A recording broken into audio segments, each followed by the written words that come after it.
Hey everyone, this is Priya and welcome back to my channel go with law. तो आप सभी को पता ही होगा कि एआईबी के लिए ज्यादा टाइम नहीं है, ज्यादा समय नहीं है हमारे पास। 22 दिसंबर को आप दोगे अपना एआईबी 19 का एग्जाम, सभी को पता है, ठीक है। तो कई लोग मुझसे रिक्वेस्ट कर रहे थे कि मैम आप डेली का कुछ ना कुछ आप अपलोड करो, मतलब इंपॉर्टेंट क्वेश्चन है, इंपॉर्टेंट एमसीक्यूज या इंपॉर्टेंट सेक्शंस जो भी है। तो मैं आपको एक बात बता दूं कि जो न्यू क्रिमिनल लॉज है, आपको पता है कि न्यू क्रिमिनल लॉज आए हैं आईपीसी, सीआरपीसी और एविडेंस एक्ट को जिसने रिप्लेस किया है।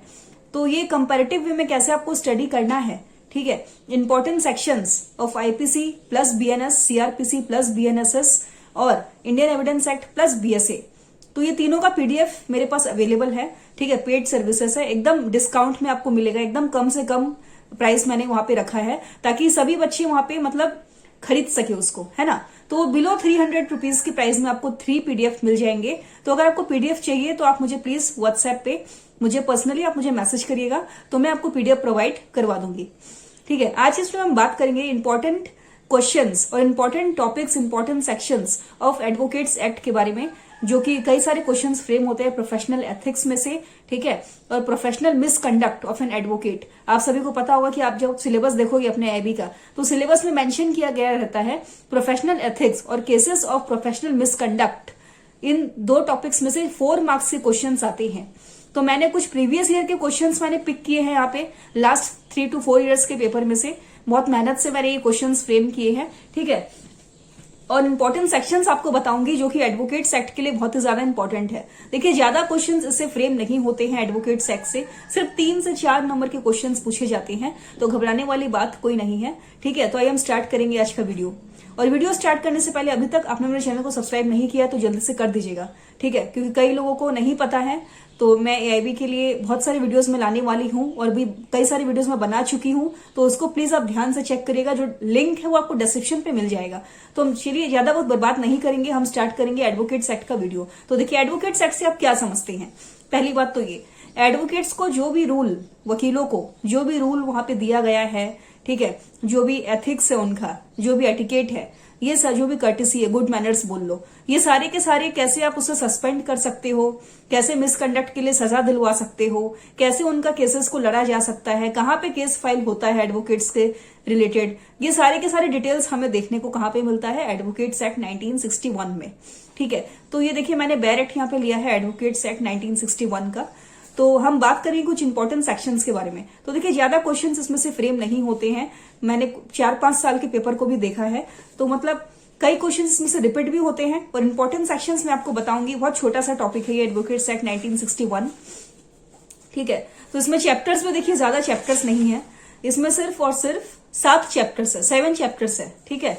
तो इसी में से जो भी है क्वेश्चंस फ्रेम होते हैं, चाहे वो प्रोफेशनल एथिक्स का हो, चाहे वो प्रोफेशनल मिसकंडक्ट का हो, ठीक है। तो आइए, तो चैप्टर 2 जो यहाँ पे है, चैप्टर 2 बार काउंसिल्स, ये बहुत ही ज्यादा इंपॉर्टेंट है। इसमें से कई बार क्वेश्चंस फ्रेम होते हैं, ठीक है। स्टेट बार काउंसिल, मेंबर्स कितने हैं, मेंबर्स कब रिटायर्ड हो सकते हैं, कितने मेंबर्स इलेक्ट होते हैं, तो ये जो नंबरिंग वाला क्वेश्चन है ना, ये आप अच्छे से पढ़ना। तो बार काउंसिल्स में से देखिए, आपको स्टेट बार काउंसिल पढ़ लेना, section 3, section 4 bar council of India, फिर functions of state bar councils, ठीक है, फिर functions of bar council of India, फिर आता है मेंबरशिप इन इंटरनेशनल बॉडीज पढ़ लेना। डिसिप्लिनरी कमेटी बहुत ज्यादा इंपॉर्टेंट है कि कब एक एडवोकेट का जो केस है वो हम डीसी को फॉरवर्ड कर सकते हैं। डीसी का मतलब हो गया डिसिप्लिनरी कमेटी, ठीक है। फिर आता है यहाँ पे constitution of legal aid and committees. कई बार क्वेश्चंस फ्रेम हो जाते हैं कि विच section of advocates act 1961 deals with the constitution of legal aid and committees. तो करेक्ट ऑप्शन होगा सेक्शन 9A। तो ये सेक्शन वाले क्वेश्चंस पूछ लेते हैं कई बार, ठीक है। फिर आता है आपका disqualification of members of bar council, ये बहुत इंपॉर्टेंट है।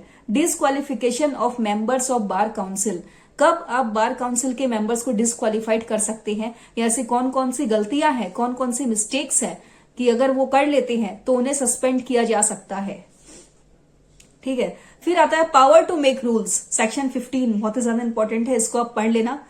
तो ये बार काउंसिल्स वाले चैप्टर में बस इतना ही है। स्टेट बार काउंसिल और बार काउंसिल ऑफ इंडिया तो अच्छे से पढ़ना, बहुत सारे क्वेश्चंस फ्रेम होते हैं, ठीक है। फिर आता है चैप्टर 3, चैप्टर 3 में आएगा admission and enrolment of advocates. इसमें भी कुछ सेक्शंस है जो कि इंपॉर्टेंट है, ठीक है। जैसे कि state bar council to maintain roll of advocates, section 17 आप पढ़ लेना, ठीक है, सेक्शन 17 इसमें इंपॉर्टेंट है। फिर आता है सर्टिफिकेट ऑफ एनरोलमेंट, सेक्शन 22। फिर आता है डिसक्वालिफिकेशन फॉर एनरोलमेंट, ये भी इंपॉर्टेंट है, सेक्शन 24A, ठीक है। Power to make rules, section 28 तो आप पढ़ ही लेना, ये बार काउंसिल वाले चैप्टर में भी है और ये चैप्टर 3 में भी है, तो पावर टू मेक रूल्स आप पढ़ लेना अच्छे से। फिर आता है राइट टू प्रैक्टिस, चैप्टर 4। इसमें देखिए ज्यादा कुछ नहीं है, ठीक है। Right of advocate to practise, ये वाला पढ़ना, सेक्शन 30, बहुत ही ज्यादा इंपॉर्टेंट है, ठीक है। देखिए ज्यादा क्वेश्चन फ्रेम नहीं होते हैं इसमें, डायरेक्ट क्वेश्चन ही पूछते हैं ज्यादातर। फिर ये कंडक्ट ऑफ एडवोकेट्स, चैप्टर 5, बहुत ही ज्यादा इंपॉर्टेंट है। कंडक्ट ऑफ एडवोकेट, इसमें से कई सारे क्वेश्चंस फ्रेम होते हैं, ठीक है। कंडक्ट ऑफ एडवोकेट, ये हो गया आपका चैप्टर 5। और फिर हो गया आपका चैप्टर 2, बार काउंसिल्स, हाँ।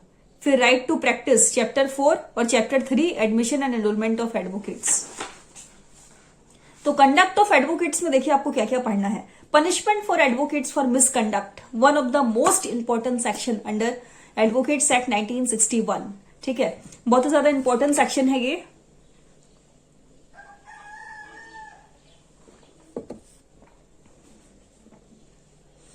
तो सेक्शन 35 आपको पढ़ना है, जो है punishment for advocates for misconduct, professional misconduct, ठीक है।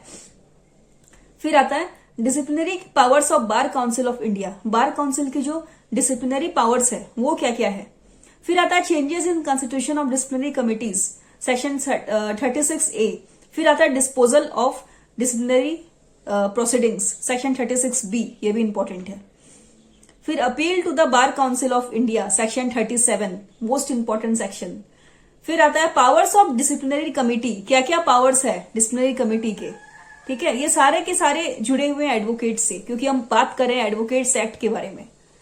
फिर आता है powers of bar council of India and other committees, section 42A, ठीक है। फिर आप ये पढ़ना जो चैप्टर 6 में है, section 49, general power of the bar council of India to make rules, इसमें कई सारे क्वेश्चन फ्रेम होते हैं। फिर इसमें देखिए ज्यादा कुछ है नहीं ऐसा पढ़ने का, और चैप्टर 8 उतना इंपॉर्टेंट है नहीं, जो कि बात करता है टेम्पररी एंड ट्रांजिशनल प्रोविजंस के बारे में, ठीक है। तो इंपॉर्टेंट सेक्शंस तो हमने देख लिए हैं, अब हम देखते हैं कुछ इंपॉर्टेंट एमसीक्यूज को। तो देखिए advocates act 1961 came into force on, तो ये कब फोर्स हुआ, कब फोर्स में आया, तो इसका करेक्ट ऑप्शन होगा 19 मई 1961, ठीक है। एडवोकेट्स एक्ट 1961 कब फोर्स में आया था, तो करेक्ट ऑप्शन होगा 19 मई। फिर आता देखिए punishment for advocate for misconduct has been given under section of the advocates act 1961। अभी मैंने आपको बताया ना, अभी जब हम इंपॉर्टेंट सेक्शंस के बारे में बात कर रहे थे तो मैंने आपको बताया था सेक्शन 35 पढ़ना बहुत इंपॉर्टेंट है। तो देखिए 35 में से क्वेश्चन फ्रेम हो गया है। Punishment for advocates of misconduct has been given under which section of the advocates act 1961। Correct option होगा section 35, that is option number C, ठीक है। फिर आता था maximum limit of the members of the state bar council. तो देखिए इस तरीके के क्वेश्चन बहुत फ्रेम होते हैं, ठीक है। Maximum limit of the members of the state bar council, तो मान लीजिए ये क्वेश्चन आपको आ जाता है तो आप कैसे खोजोगे बैरेक्ट से, ये भी मैं आपको बता देती हूँ। देखिए सिंपल सा तरीका है, आप लोगे एडवोकेट्स एक्ट का बैरेक्ट, आपने बैरेक्ट लिया एडवोकेट्स एक्ट का, फिर आप वहां पर जाओगे स्टेट बार काउंसिल में, स्टेट बार काउंसिल वाला चैप्टर आप खोल लेना, उसमें आपको मिल जाएगा क्वालिफिकेशंस ऑफ मेंबर्स, क्या क्या क्राइटेरिया है, क्या क्या डिस्क्वालिफिकेशंस है वहां पे, ठीक है। फिर देखिए ऐसे क्वेश्चंस भी फ्रेम होते हैं। Rules made by bar council of India in exercising its rule making power under, तो रूल मेकिंग पावर मैंने आपको बताया था कि power to make rules important section है, ठीक है। तो एडवोकेट्स एक्ट 1961 इसका करेक्ट ऑप्शन होगा। Rules made by bar council of India in exercising its rule making power under advocates act 1961। तो इसमें देखिए ज्यादा नंबर्स वाले क्वेश्चन ही फ्रेम होते हैं, इसमें कुछ भी महाभारत नहीं है, कुछ भी एक्सप्लेनेशन टाइप का इसमें क्वेश्चन फ्रेम नहीं होता है, सारे इसमें डायरेक्ट ही फ्रेम होते हैं ऑलमोस्ट, ठीक है।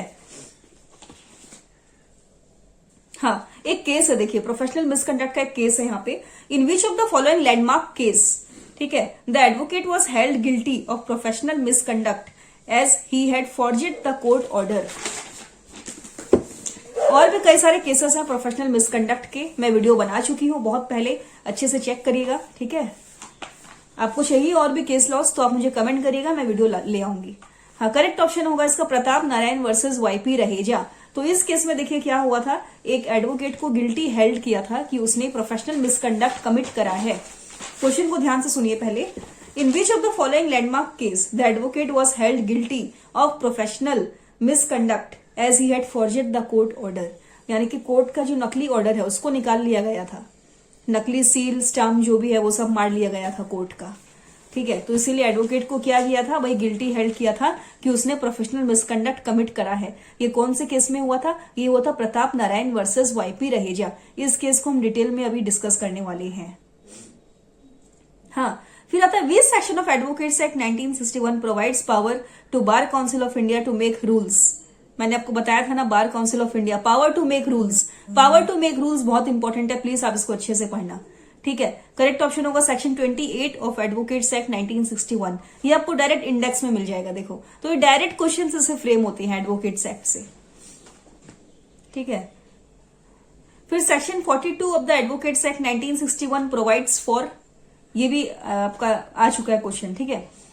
Section 42 of the advocates act 1961 provides for, भाई क्या होगा, आंसर तो पता नहीं है, तो सीधा बैर एक्ट उठाओगे आप, ठीक है। एडवोकेट्स एक्ट का बैर एक्ट आप हाथ में लोगे, उसमें आप खोलोगे इंडेक्स, इंडेक्स में आप जाओगे सेक्शन 42।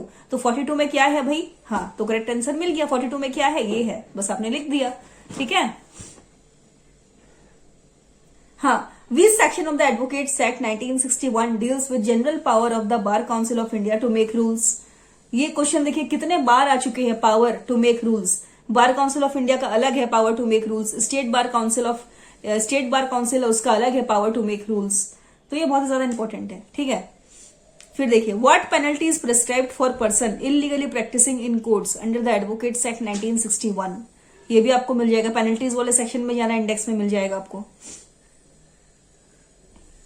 जो केस था यहाँ पे देखिए, प्रताप नारायण वर्सेस वाईपी रहेजा, ये बहुत इंपॉर्टेंट केस है प्रोफेशनल मिसकंडक्ट का, ठीक है। इसमें क्या हुआ था, जो कंप्लेंट है उन्होंने कहा था, एलिस्ट किया था कि जो रेस्पोंडेंट है उन्होंने उनको एक फॉर्जेड स्टे ऑर्डर हाथ में थमा दिया है, फॉर्जेड स्टे ऑर्डर जो कि जारी है, नकली है, ठीक है।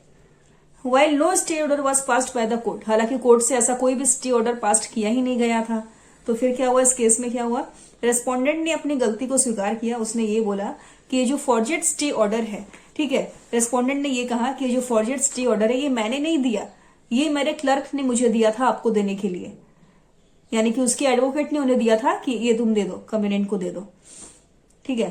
क्या हेल्ड हुआ इस केस में, देखिए, the committee after examining the facts evidences, सारे एविडेंसेस को ध्यान में रखते हुए, सारे फैक्ट्स को एग्जामाइन करने के बाद, ठीक है, तो जो कमिटी है उन्होंने ये हेल्ड किया कि जो रिस्पोंडेंट है was guilty of professional misconduct of serious nature, यानी कि जो एडवोकेट है वहां पे उसको सजा सुनाया गया, ठीक है। रेस्पोंडेंट ने बता दिया कि हाँ भाई मेरी गलती नहीं है, जो भी हुआ है एडवोकेट ने मुझसे कहा था, इसलिए इन्होंने मुझसे कराया बोल के, तो मैंने ऐसा किया, ठीक है। हाँ, फिर देखिए ऐसा क्वेश्चन भी आ सकता है, which of the following is incorrect according to the bar council of India rules. तो अगर ऐसा क्वेश्चन आता है which of the following is incorrect according to the bar council of India rules, तो आप क्या करोगे, तो अब इसमें बस यही करना, ठीक है। बार काउंसिल ऑफ इंडिया, देखिए मैं फुल्ली प्रिपेयर करवा रही हूँ आपको कि एडवोकेट्स एक्ट कैसे पढ़ना है, कैसे इंपॉर्टेंट सेक्शन है, सब बता दिया आपको मैंने, ठीक है। इसमें आप बीसीआई के रूल्स को जाना, अच्छे से पढ़ना रूल्स को, जो भी करेक्ट ऑप्शन में रहेगा उसको आप टिक कर देना, ठीक है। तो थोड़ा बहुत देखिए आपको पढ़ना होगा, ऐसा बिल्कुल भी नहीं है कि आप एकदम भी नहीं पढ़ोगे पास हो जाओगे, ऐसा कुछ नहीं है। और अगर आपको पीडीएफ चाहिए, ठीक है, क्रिमिनल लॉस की अगर आपको 3 पीडीएफ चाहिए तो आप मुझे मैसेज करना, पेड सर्विस अवेलेबल है, बहुत डिस्काउंट प्राइस में मैं अवेलेबल करवा रही हूँ, ताकि सारे बच्चों को है बहुत आसानी हो, वो आराम से खरीद पाए, वो आराम से पढ़ाई शुरू कर पाए, ठीक है।